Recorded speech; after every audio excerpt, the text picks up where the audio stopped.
Bismillah. Assalamualaikum warahmatullahi wabarakatuh. Alhamdulillah. Alhamdulillah nahmaduhu wa nasta'inuhu wa nastaghfiruh wa na'udzu billahi min shururi anfusina wa min sayyiati a'malina. May yahdihillahu fala mudilla lahu wa may yudlil fala hadiya lahu. Asyhadu an la ilaha illallah wa asyhadu anna Muhammadan abduhu wa rasuluh. Allahumma salli ala Muhammad wa ala ali Muhammad. Alhamdulillahi rabbil alamin.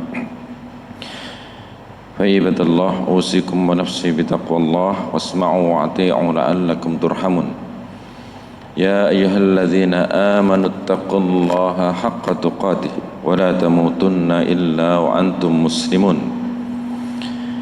يا أيها الذين آمنوا وقولوا قولا سديدا يصلح لكم أعمالكم فيغفر لكم ذنوبكم ومن يطع الله ورسوله فقد فاز فوزا عظيما. قال رسول الله صلى الله عليه وسلم إن أصدق الحديث كتاب الله وخير هدي هدي محمد رسول الله صلى الله عليه وسلم وشر الأمور محدثاتها وكل محدثة بدعة وكل بدعة ضلالة وكل ضلالة في النار. وقال أيضا اقرأوا القرآن فإنه يأتي يوم القيامة شفيعا لأصحابه. Bapak Ibu yang dirahmati Allah Subhanahu wa taala, marilah kita senantiasa bersyukur kepada Allah Subhanahu wa taala.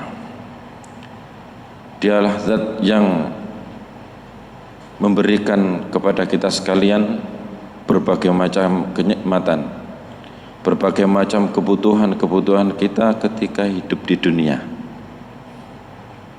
Walaupun tanpa kita minta, Allah Ta'ala memberikan apa kebutuhan kita, bukan apa keinginan kita. Berbeda nggih. Kebutuhan kita senantiasa dicukupi oleh Allah Subhanahu wa taala. Akan tapi keinginan cenderung kepada nafsu manusia. Untuk itu apapun yang diberikan Allah Ta'ala sungguh suatu hal yang patut kita syukuri sebagai nikmat yang luar biasa dari Allah Subhanahu wa Ta'ala. Ada satu analogi yang mungkin bisa menjadi pelajaran kita sebagai orang-orang yang beriman, sebagai muslimin. Tentunya kita tahu minyak kelapa, nggih. Minyak kelapa niku termasuk minyak yang cukup mahal sebagai konsumsi untuk goreng, untuk nopo lah niku. Kemudian bahan dari minyak kelapa niku nopo? Tentunya nggih kelapa. Kelapa dipilih dari kelapa yang tua tentunya, yang dia memiliki kelebihan dari santannya. Nah, prosesnya bagaimana?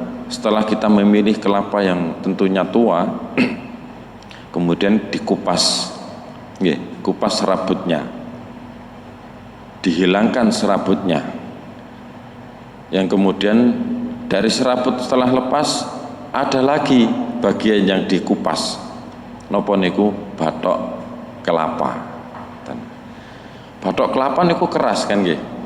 Ketika dikupas niku bisa jadi dalamnya juga ikut pecah kan katanya.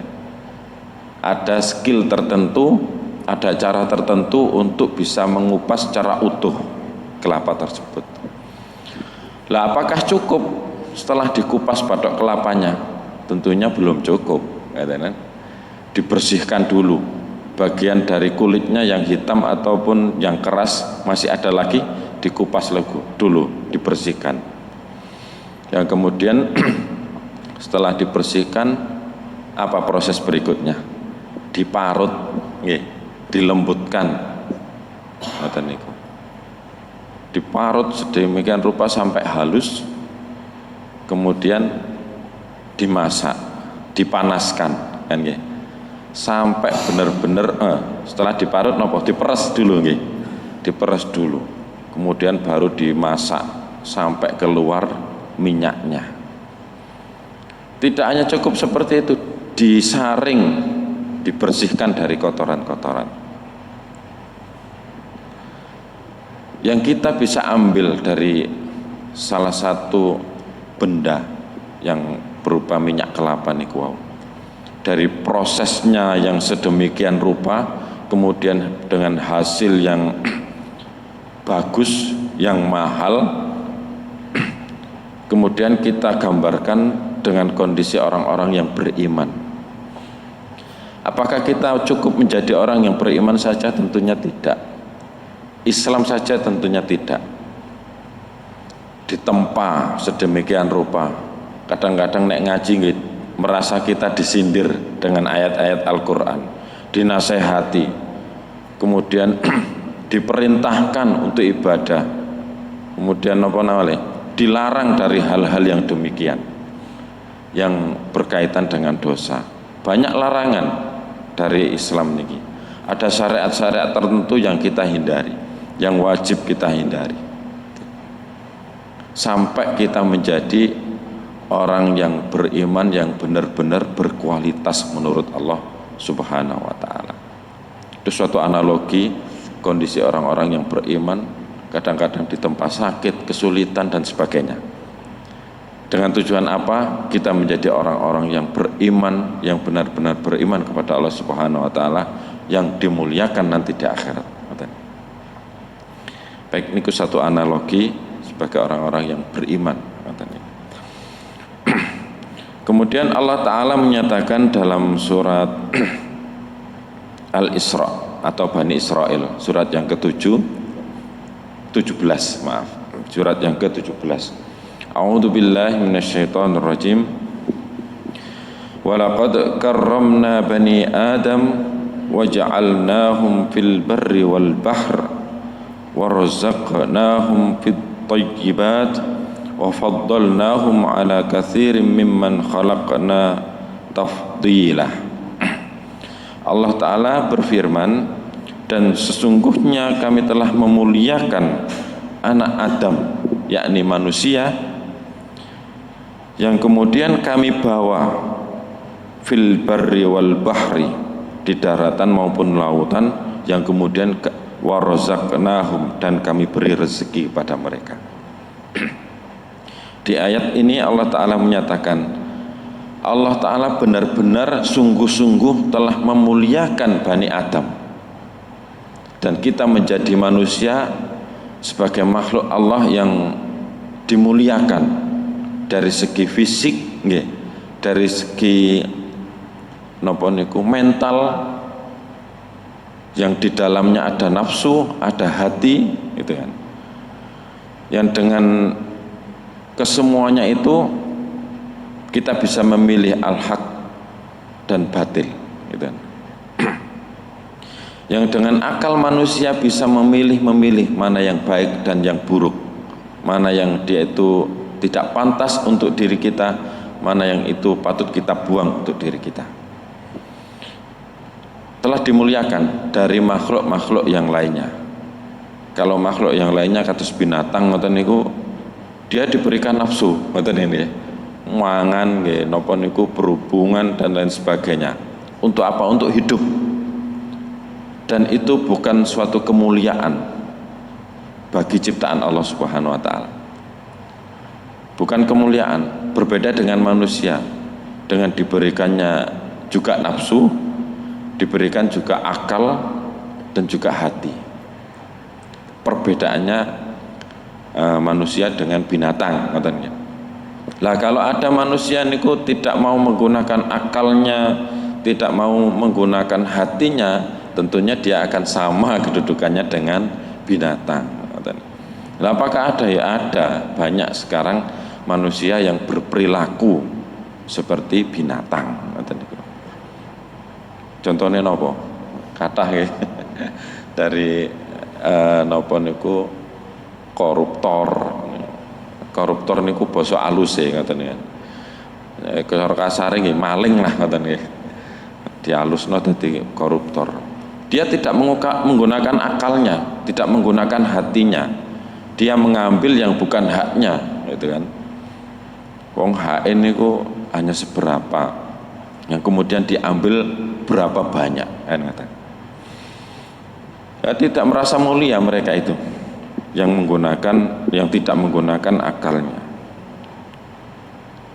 Yang kemudian manusia itu diangkut, dibawa oleh Allah Subhanahu wa taala di daratan dan juga bisa dalam kondisi di lautan. Yang kemudian kami beri rezeki, wa razaqnahum, kami beri rezeki kepada mereka. Apakah kita minta dengan ayat ini? Tentunya tidak. Kembali lagi pada yang awal tadi, Allah Ta'ala itu sudah memberi kebutuhan kita walaupun kita tidak minta tadi. Ya, kita bisa merasa ketika lahir di dunia apa yang kita bawa, kan tidak ada, tidak ada sama sekali.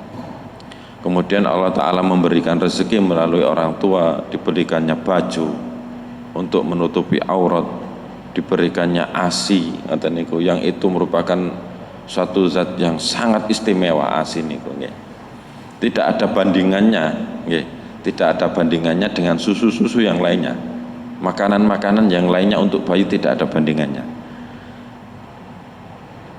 Walaupun dengan cara apapun yang diberikan Allah Ta'ala melalui ibu niku wau berupa ASI niku merupakan keistimewaan, kan katanya. Minat thayyibah, yang baik-baik. Di Allah Ta'ala itu memberi yang baik buat kita manusia niki, katanya. Walaupun nanti ada pilihan-pilihan makanan-makanan yang haram yang dilarang oleh Allah Ta'ala, makanan-makanan yang halal, tentunya perbandingannya sangat banyak yang halalnya dibanding yang haram. Kalau sekarang mungkin apa kok babi diharamkan, paling tidak diharamkan untuk orang-orang yang beriman sebagai ujian, gitu kan. Wong banyak pilihan yang halal kok kita dilarang satu makanan ini, kenapa kita memaksakan diri untuk memakannya, gitu kan. Enak, terusnya enak, katanya, terusnya.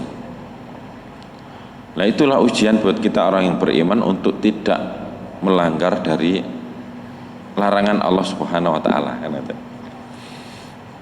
Sing halal banyak nih, daging sapi, daging kambing, ngoten mawon.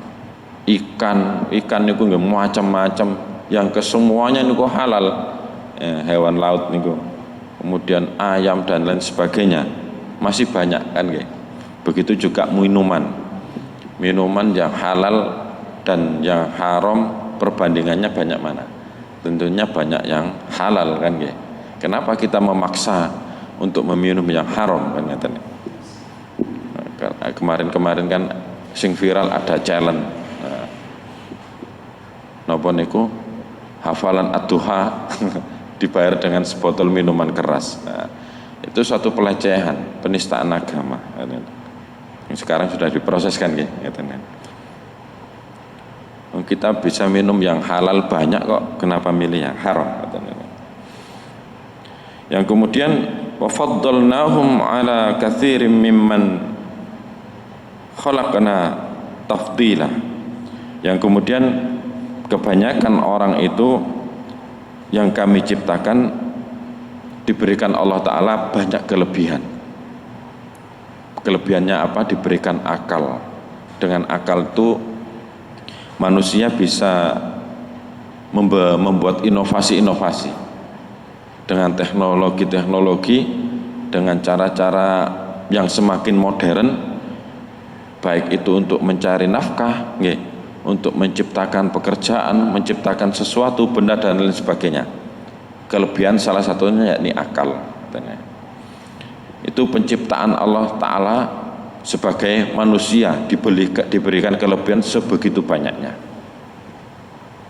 Yang kemudian kita lihat dari surat Al-Mu'minun, yang mana Allah Ta'ala berfirman, qad aflahal mu'minun, sungguh beruntunglah orang-orang yang beriman itu. Dan perbedaannya dia sebagai orang yang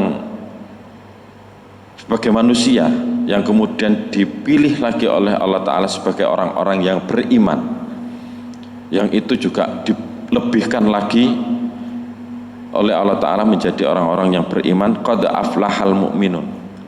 Kita menjadi orang yang beriman saja suatu kelebihan, yang mana janji-janji Allah Ta'ala dalam Al-Quran dipilih menjadi orang-orang yang beriman, dijanjikan sebagai jannah, diberikan jannah. Alladzina hum fi salatihim khashi'un, yang dia orang-orang beriman itu dengan syariat-syariat Allah melalui Rasulullah sallallahu alaihi wasallam, cara-cara sholat kita bisa menjalankan sholat itu dengan khusyuk. Jadi sholatnya khusyuk. Dengan kita dipilih menjadi orang yang beriman, maka keimanan itu berdasarkan keyakinan, kan, tidak berdasarkan akal. Banyak syariat Allah Ta'ala yang tidak nopo niku bisa diakal, kata niku. Contohnya nopo? Kita setelah wudhu, kemudian kita maaf kentut, nih. Yang dibasuh nopo nih? Kita wudhu lagi atau mungkin cebok? Nopo? Wudhu lagi, kan, kenapa tidak cebok? Nah, itulah mungkin menurut manusia tidak masuk akal. Wong wudhu wong batal sing keluar angin niku dari belakang kok kenapa wudhu lagi? Nah, Rasulullah ngajari seperti itu kok, nggih manut gitulah. Itu merupakan salah satu yang tidak bisa kita jalani berdasarkan akal. Nah, Allah itu di mana? Allah itu tidak nyata kok, tidak ada, tidak bisa kita lihat. Nah, menurut kita tidak masuk di akal. Kenapa kita menyembah yang dia itu tidak berwujud? Lah iku apa sing wujud?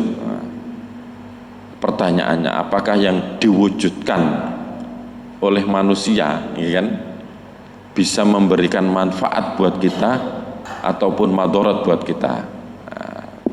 Banyak sekali yang bukti atau menyatakan bahwasanya yang disembah oleh orang-orang kafir itu tidak bisa memberikan manfaat ataupun madarat. Nah, itu tidak bisa kita akal. Nah, dengan sholat merupakan syariat Allah Ta'ala, kita bisa mengabdikan diri kita, menyerahkan diri kita kepada Allah Subhanahu wa Ta'ala, perwujudan bahwa kita sebagai orang yang lemah, sebagai orang yang tidak bisa berdaya di hadapan Allah Subhanahu wa Ta'ala. Dengan sujud kita, rukuk kita menunjukkan bahwa kita itu orang-orang yang lemah. Dan salah satu kelebihan juga orang-orang yang beriman dibanding dengan orang-orang yang lainnya, ketika kita beribadah tidak ada satu tendensi apapun, tidak ada satu atribut apapun yang kita pakai untuk menghadap Allah Subhanahu wa Ta'ala. Semua kita lepaskan, kan, sing jabatannya nopo, mungkin wali kota, mungkin kepala desa ataupun presiden, ketika beribadah kepada Allah Subhanahu wa Ta'ala dilepas semuanya. Waya rokok nggih rokok lah kita. Enten sing ngeyel, wah aku presiden kok waya rokok, mau rokok, ndak ada. Waktunya sujud nggih sujud. Aku orang kaya, aku punya jabatan, ndak mau saya sujud, ndak ada, kan? Semuanya sujud, semuanya rukuk menghadap kepada Allah Subhanahu wa Ta'ala. Bukti bahwasanya manusia itu lemah di hadapan Allah Subhanahu wa Ta'ala. Dan itu suatu kemuliaan, suatu keberuntungan di hadapan Allah Subhanahu wa Ta'ala ketika kita bisa menjalankan ibadah yang khusyuk. Kita lepaskan semua atribut duniawi kita untuk menghadap Allah Subhanahu wa Ta'ala. Yang kemudian walladzina hum 'anil laghwi mu'ridun, dan orang-orang yang mereka itu berpaling dari perbuatan-perbuatan yang logho, perbuatan yang sia-sia, perbuatan yang tidak berguna, tidak bernilai ibadah di hadapan Allah Subhanahu wa Ta'ala. Apakah ada? Ya, banyak sekali perbuatan-perbuatan yang sia-sia di hadapan Allah niku wau. dari segi finansial, dari segi material maupun dari segi non finansial. Mungkin dari waktu, dari napa niku tenaga, dari harta, dari cara kita berpakaian, dari cara kita mengatur napa mawon lah, memanajemen sesuatu. Banyak sekali hal-hal yang tidak sesuai, tidak bermanfaat untuk kita sekalian. Mungkin dari segi waktu kita bisa napa niku menghitung berapa banyak waktu yang kita gunakan untuk ibadah dan berapa banyak yang kita gunakan untuk mungkin bermain-main nggih. Hanya sekedar napa niku kumpul-kumpul dan lain sebagainya. Lah waktu saya banyak untuk kita gunakan bekerja. Bekerja kalau itu niatnya ibadah, lah insya Allah niatnya ibadah, sangat bernilai di hadapan Allah Ta'ala. Hasil dari kerja, jerih payah kita gunakan untuk berinfak, kita gunakan untuk memberikan nafkah kepada keluarga kita, ibadah niku. Yang kemudian belajar juga beribadah. Yang lainnya apa yang tidak berguna, mungkin napa niku jagongan. Sakniki banyak warung-warung wifi ngoten niku kan nggih. Napa nek teng wifi niku kita zikir istighfar nggih bisa jadi, tapi kaya angel nggih. Kaya angel wis ngomong ngalor ngidul ngoten niku sampai malam, sampai berjam-jam, mungkin sampai pagi nggih, wong 24 jam. Lah akhirnya kelewat subuhnya kan ngoten niku. Dijak salat subuh angel bablas. Ngoten niku. Nah itu waktu yang sia-sia. Tidak kita gunakan untuk beribadah kepada Allah Subhanahu wa taala. Yang tentunya kita bisa memanajemen waktu dengan baik ketika kita banyak interaksi dengan orang-orang yang beriman, banyak interaksi dengan masjid, majelis ilmu, wayahe ngaji, wayahe sholat, ada waktu-waktunya ngoten niku. Jadi ada koneksi dalam hati kita ketika iki wayahe sholat, wayahe ngaji, wayahe nopo persiapan ngoten niku. Jadi kita manajemen waktu supaya waktu niku benar-benar bermanfaat. Ada waktu luang kita bisa membersihkan rumah kita, membersihkan lingkungan kita. Kan itu sebagai bagian dari ciri-ciri orang yang beriman kan ya. Allah niku suka dengan hal-hal yang bersih, wangi ngoten niku. Kemudian dari segi napa mawon, material, harta ngoten niku. Kalau kita menggunakan harta kita untuk sedekah, untuk infak, untuk memberikan nafkah, nah, yang itu semestinya kita lakukan, kata niku. Tidak mudah kita itu mengeluarkan harta kita untuk nopo, untuk membeli minuman yang haram, makanan yang haram, yang tentunya itu mboten kok sia-sia saja, berdosa malah, kata niku. Tuku nopo, beli nopo, menyumbang acara nek sakniki acara nopo joget-joget lomba-lomba ngoten niku. Niku kaya dadi tradisi tahunan kan ya. Jadi tradisi tahunan di momen-momen Agustusan ngoten. Yang kemudian acara-acara tersebut tidak ada nopo nilai-nilai edukasi sama sekali kan nggih. Napa wong wis sepuh-sepuh dikongkon rokan, dikongkon dasteran niku naudzubillah nggih. Napa niku menggunakan pakaian-pakaian wanita niku kan termasuk hal yang dilarang kan nggih. Nah, itu nek kita urun nggih termasuk sia-sia ngoten niku. Lomba mangan kerupuk pisan. Carane mangan mawon salah kan nggih. Carane mangan kados kewan kan nggih, masyaallah naudzubillah. Kerupuknya digantungaken, kemudian kita makan dengan seperti ini. Nah, itu cara yang tidak baik di pandangan menurut pandangan Islam. Lucu, nggih lucu. Wong tua, wong sepuh digawe lucu-lucuan kayak nggih naudzubillah ngoten niku. Yang semestinya orang tua itu dimuliakan, kemudian diajak lomba, diguyu wong sak kampung ngoten niku. Nah, kita menyumbang hal-hal yang seperti itu, nggih sia-sia kan nggih. Nah, jangan dilakukan. Kalau kita mungkin diminta sumbangan, ditanya dulu gaya apa kan. Nek gaya mangan-mangan mungkin mboten napa-napa, pokoknya halal kan nggih. Digawe tuku urunan gaya mangan-mangan. Tapi nek gaya lomba-lomba ngoten niku sepuntene mawon. Terus tenang mawon. Terus terang ya. Kalau untuk hal yang demikian saya tidak setuju, saya tidak akan nyumbang.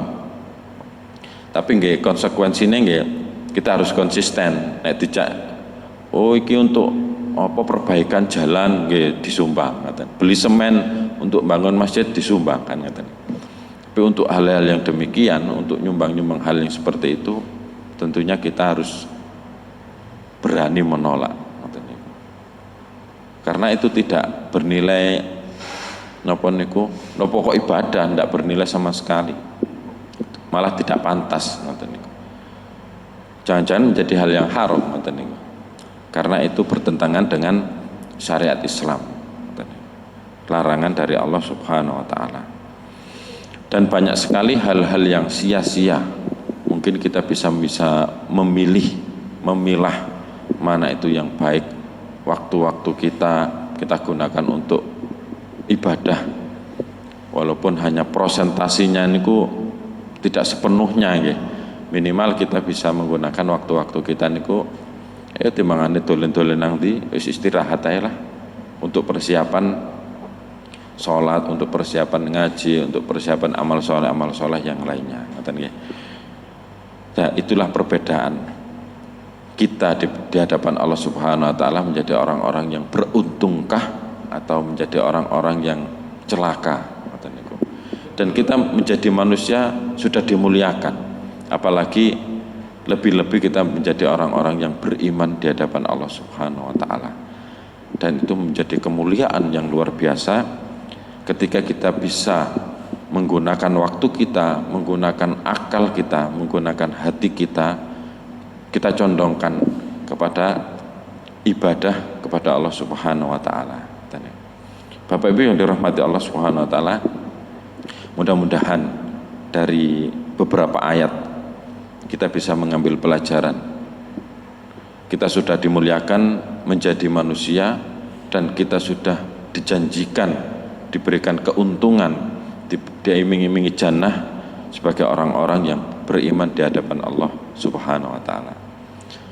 Rabbana taqabbal minna innaka antas sami'un alim wa tub 'alaina innaka antat tawwabur rahim.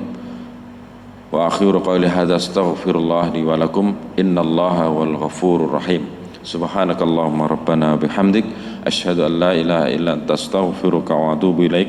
Assalamualaikum warahmatullahi wabarakatuh.